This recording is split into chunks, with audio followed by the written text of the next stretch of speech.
Good morning, Kim. How are you? Good morning, Richard. I'm well, thank you. My face is extra bright today because I am so happy to talk to you because one, we're very old friends Mhm. and we've always had a very easy way about us and our ability to chat and connect with one another. But just for fun, I went back and I looked at your LinkedIn this morning and I matched it up to my LinkedIn to see exactly when our paths crossed. Yeah, It was April 2010.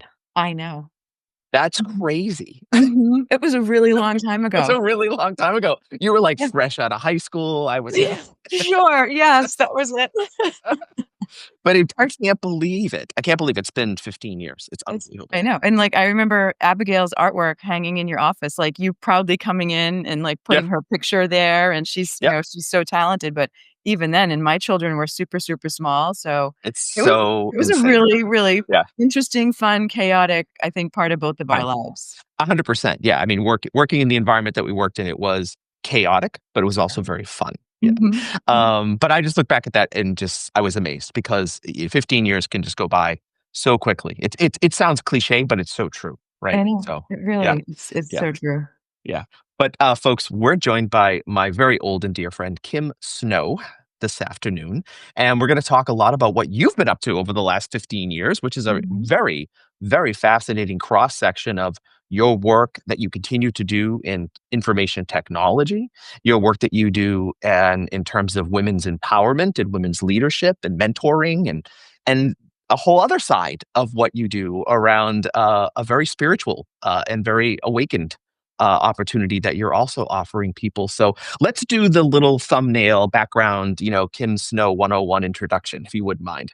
Sure. Mhm. So, 20, 25 plus years in technology and leadership Yeah, roles. yeah. And, that's how we met. And so I've also had this sub thread, which essentially has helped me balance and it sometimes survive my Mhm. corporate experience and I bet. being, a stepmom, a second wife, a blended family, all those things. And so that cross section you're talking about is really more of my spirituality, meditation, yoga, energy practices, those types of things. And Mhm. so, my backstory is really growing up as a professional, in a pretty male dominated sector, right? Sure. I've typically always only been the only woman in the room, Mhm. which is cool. Like I get along with men. We have a good relationship. I don't have any Mhm. Yeah, extreme feminist perspectives on like us versus them, which has always been good. that's And, good. I've always worked with really smart people. Mhm. So it's been an interesting journey to land me here today where I now have, as we had mentioned, we met when we had really small children and now we Right. have, Adult children. young adults, right, in their Yeah. 20s. Yep. So what's that like? And I actually have a lot of more free time, which is ironic sometimes. And so what I've managed to do is fill that free time with this drive to now share information. And I as I love was that. getting ready to, get online with you this morning, I was like, why am I doing this? Right. I've Right. got a full Yeah. time job. I'm a compliance officer for a high tech Mhm. cybersecurity firm. Mhm. Love the people I work with, great Mhm. leadership, right? The CFO, CEO, COO, they're all wonderful people. But I've got this drive within me, and I think it goes back to my own personal need and my desire to share information, right? So my Mm. personal need to keep myself healthy, mind, body, and spirit, Mhm. Mhm. as well as making sure that when I hear somebody say something, I can help them. I Yeah, think it's really all about the share my experiences, share my resources, share information. And that goes from a very practical as well as an energetic perspective. So, we talk about energy work sometimes as well. mm. I wanna explore a lot of that mind, body, spirit connection that you're talking about, especially as it pertains to, your career and your role as a woman leader in a lot of these, like you said, male-dominated spaces in various organizations. Before we do that, though, I'm gonna throw a little flattery at you because, again, I went back through your profile this morning. I hadn't been there in a while, right? I mean, we know each other, so I don't, like, go Mm. there that often.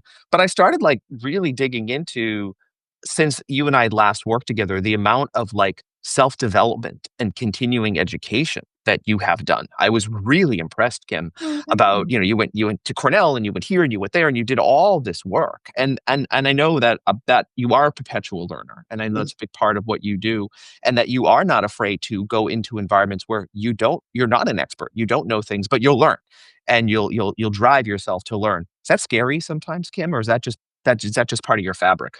I think that excites me. I Mm, love going like, um, the whole thing with Cornell, yeah. I'm, like, later in my career, Right. and I always wanted to get my master's degree and Hmm. didn't. And so, things opened up with the kids going off and having a little bit of space. And Cornell has the program Masters of Right. Science in Legal Studies. Right. And I was like, "What am I doing?" But it it literally was they are the warmest, like the faculty, the staff, the That's administration, great. the warmest people. And I was expecting it to be, it was Cornell Law School. Yeah, you felt So like I was very expecting it buttoned to be, down. Yeah. yeah, really conservative, really cutthroat. Again, my classmates, fellow graduates, all amazing people. And Mm. what it kind of did was, at certain points, I kind of felt like the Tin Man, because I had like this whole segment on compliance and privacy and technology, and it was my jam. So I ended up teaching a lot of this. Like I had a study group that I would invite people to Oh, come cool. and work with them. And so I kind of got this sense of like, wow, I really know a lot. I didn't give myself Mm. enough credit. And it was really rewarding to be able to share that with other people. And also, part of that program, and you're in academia, so it's a global program. So I got to meet people Uh, from all over the world. So when we Wonderful. would Yeah. go to campus, I mean, the campus is like going to Hogwarts. It's beautiful. Mhm.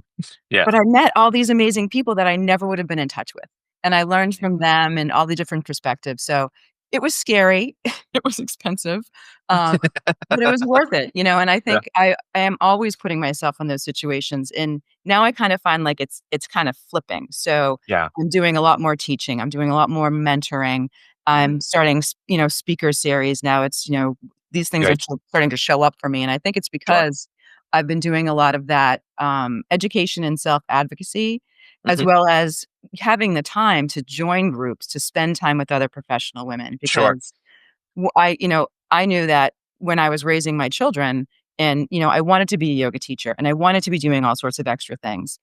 My focus really had to be on my family, so my yoga became my family. My Right. focus of success became, "Okay, are the kids food, clothing, and shelter? Are the Right. children safe? Are they Maslow's doing their needs. homework?" Right? "Which weekend do we have the kids? Who needs to go to soccer?" Like, that really became my focus, and through that process, I had to take all of my things, my toolkit, which is what I talk about a lot, and use Mhm. that for myself instead of saying, "Oh, I really wanna go teach a class. I really wanna write a book."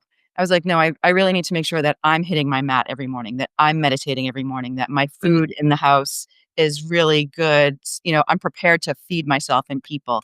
And Right. for, like 15, 20 years, that was my whole, kind of living my yoga experience, living my spirit, living my energy. And, um and now it's kind of opening up again where I can satisfy that drive to start to share information. So, I'm talking to you. I'm going to give Right. a keynote. I'm writing a book that I'm hoping to come out in December that Love will it. share this cross section of how to be how to be all the things to everyone all the time, and your sanity and your health. And Mm. I think when you and I had first connected, one of the things that sparked this process for me was, it's like a year and a half ago, and my husband Jim said, "You really should talk to women about how you've done it all and you've done all these Yeah. things." And I said to myself, "I don't know if I would recommend this." Because it's a lot. It is a lot. Well, you said a couple important words in that, and that I want to pull on a little bit, Kim. You talked for a second about self-advocacy. Mhm. And that's really, really important, right? I mean, how many women fall into this trap of not advocating for Right. themselves, right? Mhm. Whether that stems from a lack of confidence, whether that stems from just not being ever taught to self advocate, right? Mhm. The other thing you said is really living the the practice that you preach, like, practicing what you preach and living the practice of what you preach. Right. That takes a tremendous amount of commitment. Do you see that self-advocacy and that commitment as kind of being interrelated, Kim? Are they Mhm. dependent on one another? Because to me, if you're not putting yourself out there and being true to yourself and advocating for yourself, you're probably also not going to commit to the types of things that you're also committed to around practice and good habits and spirituality. Is that Mhm. would you say that's fair? Yeah, I would say that's Yeah. fair. There's a Yeah. piece of, self-care that has to be the forefront. Like, Mm, I almost wanna say unabashedly selfish, yes. but that's Agreed. really not it because unless you're unabashedly selfish about yourself, especially, Mm, whether you're the mom or the dad, if you're the big person in the mhm. scenario, you've gotta be pulled together, right? Right. Whether you've got the flu or you're feeling great, there are people at work or in your Relying home on who you. are Yeah. depending on you to show up. Mhm. And so how do you wanna show up, right? Do I Right. wanna show up a train wreck, or do I wanna show up and kind of feel like when things around me are a little crazy and off that I can reconcile to my center Sure. and find that sense of calm and Yeah. confidence. And Yeah. so you had talked about, like, self-advocacy, and when Mhm. you said that, I think it's Shakespeare, the quote is, "To screw your courage to the sticking post." Oh, wow. Wow. I love And that. so Yeah. sometimes to get into a position of, like, corporate self-advocacy, it's checking in with your gut, Yeah. "How do I feel about this? Where's my courage?" And typically it's in Mhm. your center, like in your stomach, Mm. and then at some point you have to be like, "I'm gonna do it." You're gonna screw Yeah. your courage to the sticking post, you're gonna figure out your plan, and Mm. you're gonna go forward. And I so love I that. think that is part of the process of self-advocacy. Now, don't do it recklessly, don't just like, Sure. Here's my Sure. courage, I'm running away, and I'm gonna go, like, do something." Right. Being mindful in that process as well about, Mhm. what do I want? Mhm. How am I going to ask for it? What's the energy Mm. behind that request? What's the Mhm. format? Who's my audience? Am I talking to my boss or am I talking to my coworker or someone who, I'm supporting because they work with me or for me? Sure. So Sure. having that Sure. kind of awareness as well. Or in your case, maybe even talking to an entire room full of people giving a keynote, right? I mean, you know your audience for sure, right? Sure, sure, sure. A lot of the sort of demo, if you will, that kind of engages with this platform, and I think we talked a little bit about this before, Kim. There's a lot of women sort of 18 to 25 who are kind of thinking about how they don't necessarily fit into a box, right? Mm, They're like, I mhm. could go and I could just be an accountant, or and there's nothing wrong with being an accountant. It's a great career. Or I could go and be a nurse, or I could go and be a marketing person, but they're struggling to kind of see themselves in those roles, like maybe short term, but certainly not long term, and they Mhm. don't feel like they fit into a box, and they want to do something that's a little bit more, let's say it, outside of the box, right? And um there you go. and there you go, right? So how do you think about that, even at it, did you, I guess, let me back up for a second, did you think about that when you were 18 to 25, Kim? Or did this come later? And I guess, for lack of a better word, what sort of advice do you give that those our adult kids right now? Right. Yeah. I Yeah. mean, I think that there's socioeconomic influencers Mm, making those decisions. good point. Yeah. Some young adults, it's really easy to say, "I'm gonna go be an artist and go to this really expensive school," and Art maybe they get a school. scholarship, whatever, and Yeah. those decisions are easy. There are other young people who have to figure out, "How can I work a full-time job so I can pay for my tuition?"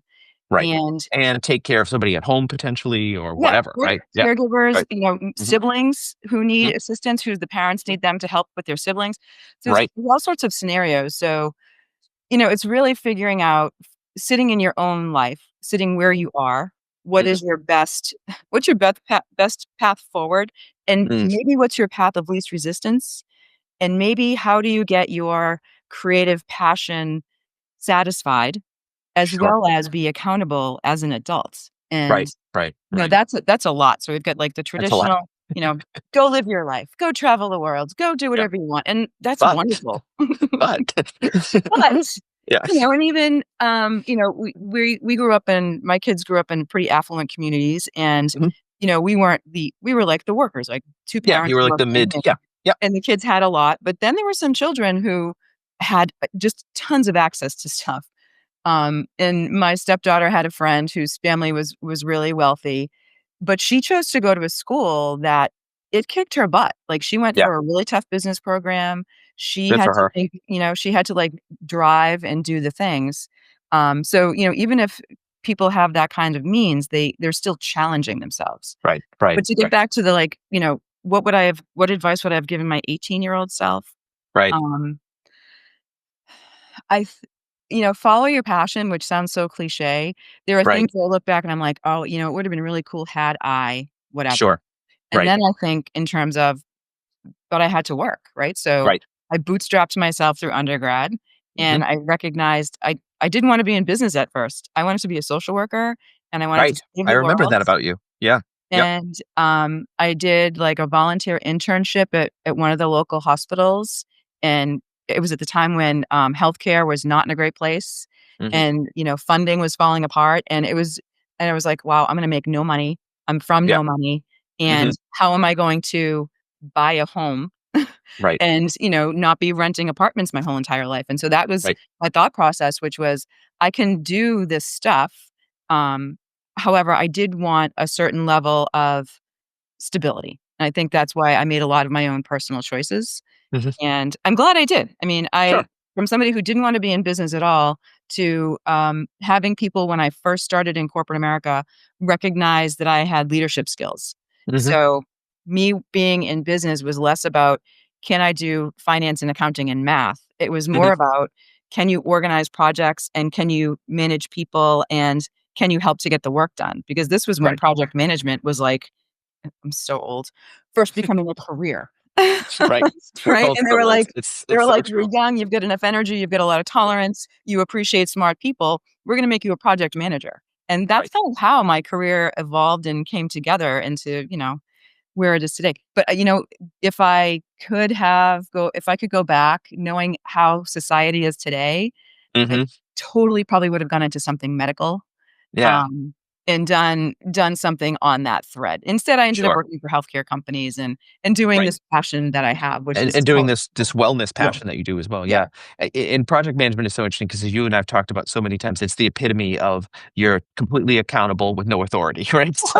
So you have to be a leader that people will stand up behind because you're not they don't have you have no authority over them, they could right? care less So if you're they could successful. care less if they're successful, but your leadership has to take you to that next to get them to buy what you're selling, literally, Right. right? Well, and to get them Uh, to help them shine. I mean, I think that was always Exactly. my Well, that's the other my thing too, point. yeah, is how Let to me lift help you them up, shine. right. Exactly, lift them up. Let's talk about shine for a moment. So, yeah, you have, this other, very important endeavor that you've, leaned heavily into now. Like you said, your life has allowed you to now lean more heavily into that endeavor. It is about shine, right? It is It about is. that beautiful, beautiful white light, inside of us and finding it and bringing it out. Let's talk a little bit about what you're doing with Life Magic. Sure. Um, and it's still evolving. So by Sure. the time this gets launched, things could have changed a little bit. That's okay. However, That's entrepreneurship.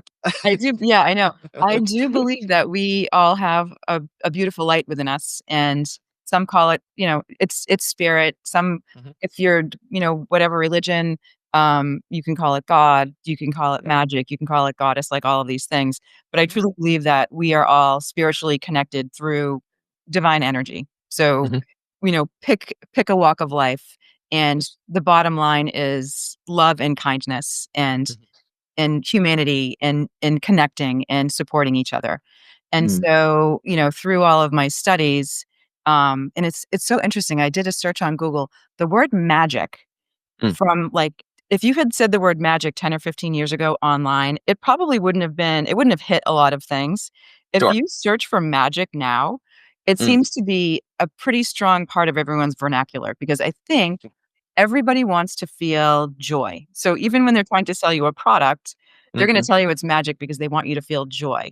sure. And Everyone wants to make that it's connection. interesting how say that again?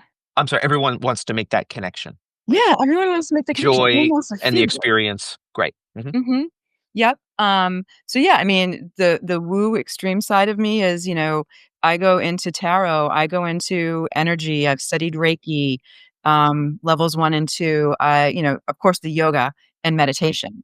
And so and it's funny when you think of like, okay, yoga and meditation, very mainstream now. mhm. When I was a small child in the 70s and 80s, I was perceived as being a little weird because Yeah, I had no, a not hippie not the yoga sense. mom. Yep. So it kind of falls back on the had I known when I was making decisions at 18 what society was going to be like today, Yeah. I would have made different decisions, right? If I had really paid attention to my crystal ball, um, I may have been doing other things. But, life magic is really about working with people to find the magic in them. And I think Mm, it's really that simple. What lights you up? What mm, is not working for you? How mm. can you as a person be accountable, understand that in the first place? And Sure. then this is where like consciousness and self-agency starts to come in, which is once you identify what is not working and where you want to be, how do you find that self-agency, that motivation, that courage To make the to change. get to where you wanna go? So that's how Yeah. these things start to intersect, and I'm living it, right? Me talking about I'm in a really conservative job in a really conservative industry, and I'm Sure. talking about magic. Right. It's well, So and that and that's what's so beautiful about this bifurcate right? This yeah, bifurcation between your job is to keep people secure in a world where security is everything, right? yeah, Cybersecurity is everything, right? And be compliant to the law and the mhm. regulations. But then you have this other thing. But I'm like, "Oh, guess what?"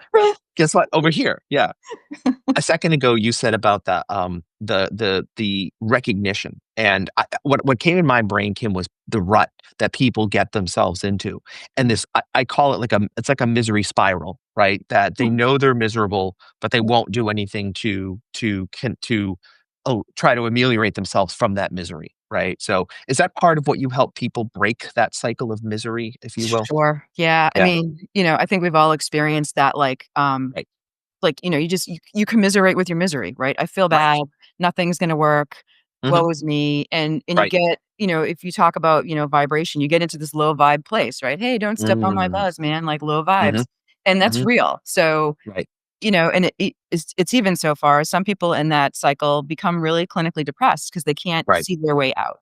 Right. And, you know, I think that's systemic now. I think we have a lot of that going on, especially with the Mm. economy. I'm not gonna Mhm. get into that whole thing.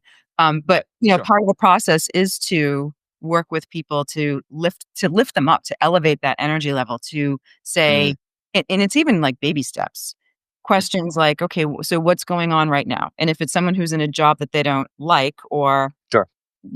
how do we start to instigate change, right? What are the Yeah. small things you can do to instigate change? What are Mhm. the small things you can do at home within yourself to instigate change? Because, Mm, when you talk about on a change level, you can't be miserable at work and super happy at home. I don't think I've ever right. seen that. No. And you can't be super happy at home and completely miserable at work because that kind of gets you through. But when both things hit the floor, I Oof. think that's the biggest challenge for some people to start to see that I can climb out of this, I can elevate myself out of this, and Mm, that's part of the life magic, working with people, and it's a little bit of magic, it's a little bit of energy work, but it's also, from an executive coaching perspective, blending, open-ended questions. So yeah. having people, I'm certainly not the one with all the answers. The answers are within you. Nope. Right. Yep. Yeah, So let's absolutely. let's let's dig that out, right? Let's figure Yeah. out what's going on and helping people discover what's gonna work for them. Mm. I think the answer to this question is probably gonna be a no, Kim, but I'm gonna ask it anyways. Is there, like, this notion of an ideal profile of person that you would want to work with, you do Mhm. work with, or is this more universal to sort of anyone who can show up, who's willing to kind of do the work, who's kind of willing to let it go and release and surrender into it, or is there a certain type of person that I guess you look for? Because look, I know again, you have a full-time job, you have tons of responsibilities, you only have so much I know that you can dedicate to this. So how do you kind of choose the folks that you work with? I guess would be my question. Sure, I mean, Yeah. willing to show up, Mhm. right? Like, Yeah. willing to Yep. show up, be open, do the work. Mhm. Mhm. The work is not easy all the time. Mhm. Um, yeah, I mean, and I think when people get to a point where they want to work with somebody who is going to talk about your energy, your Yeah. vibration, Mhm. and then also your accountability to how you're going to take this information and move your own needle.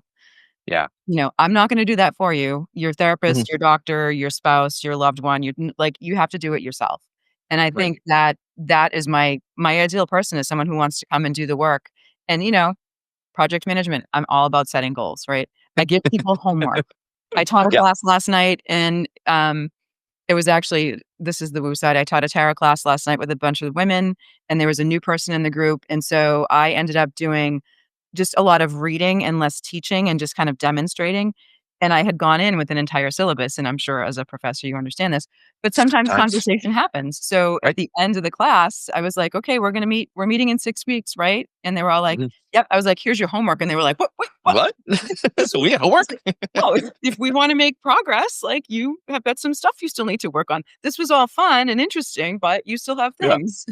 Well, and like you said, in the moment, you had to adjust to what the moment needed you to Right. provide, right? Yes. Whatever the universe was telling you at that point or the energy in that moment, you had to adjust to that, which is still a beautiful learning experience. Did you get Mhm. to the syllabus? No, but I'm sure did everybody walk out of there having learned something? I'd be willing to bet the answer to that is yes, right? Yeah, it was a great Yeah. conversation because it went Yeah. from the curriculum to, we just came through the beginning of fall, the autumnal equinox, Yes. and we had a whole discussion around, okay, is it a solstice or is it an equinox? And why is it equinox versus a solstice? And what does that Interesting. mean? And, why is it relevant that we're in a new moon phase right now? The Yeah. energy is different than if it had been a full moon. And Right. so, having those conversations around like, how do you feel? And it opened up this entire discussion about the harvest moons that we're coming through right now. 3 women who I am close with that are in this group were like, "I'm not sleeping. Why am I not sleeping? I haven't slept in Mhm. nights." And they're like, "It must be the wine. I can't drink the wine anymore." And I'm like, Must be "It's something else. it's Yeah. the full moon." Yeah. And as soon as the Yeah. moon, when a full moon happens, it's like 98 to 99, 100, and then it drops off. And so you get Yeah. this 3-day experience.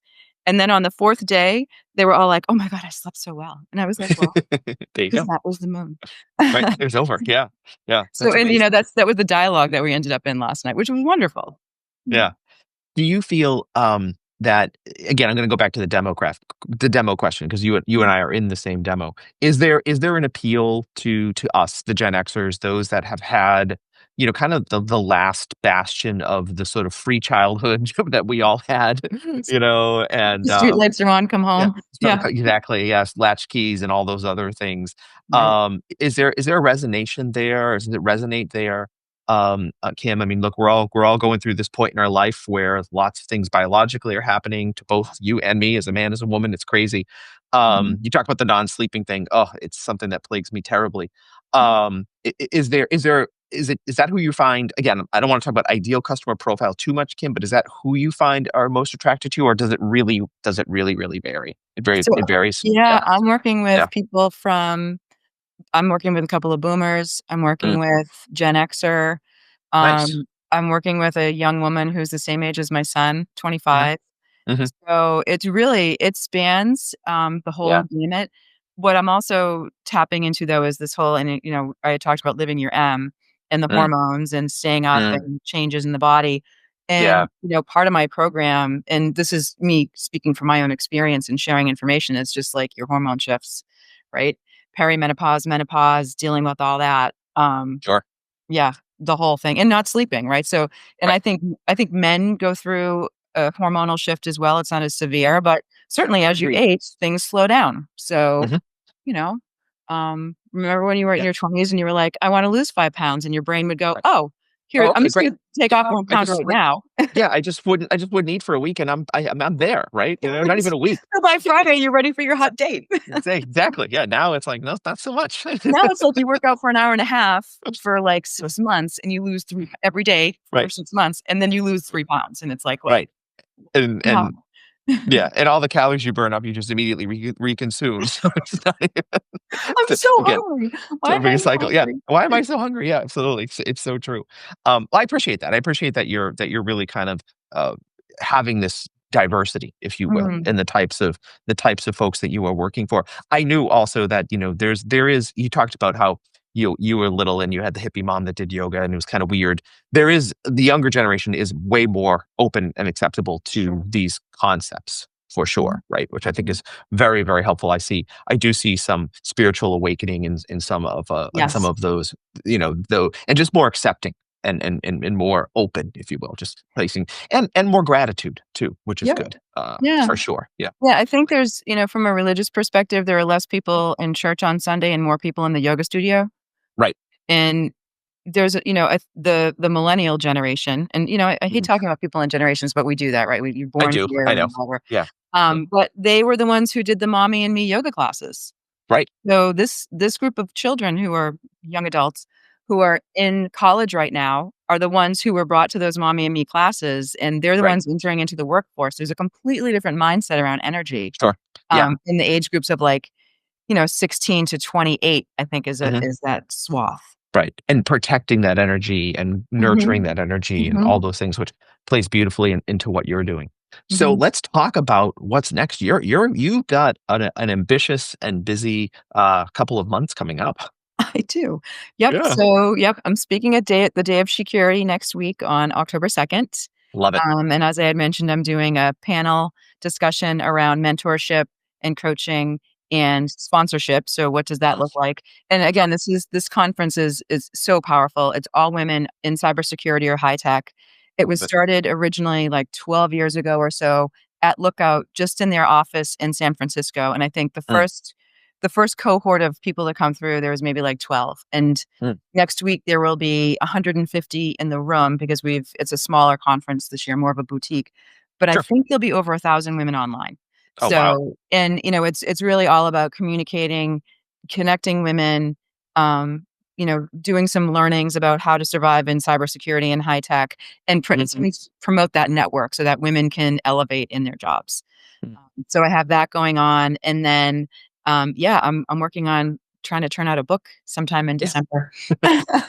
Just a small Just amount of work. Yeah. just a little thing. Yeah. Well, and, the book is more about, I work with my own, she's a spiritual coach essentially. So Sure. I literally have like 12 years of things that meditations that we've worked on together, information that we've channeled together, life lessons. And, she's also a trained psychologist, licensed psychologist. So, coming at it from a clinical perspective as well. So she's a Yeah. lot like me. We're doing this like very practical, a very Yeah. energetic kind of experience. And so, Right. the book, I'm hoping, the direction we're going in is really around using, the laws of the universe around, manifesting, attracting, allowing, um, some of the other concepts of polarity and connecting that to how we live today. And what are the I love practical that. things that we can do, as a human and as society to, elevate your vibration so we can help elevate everybody.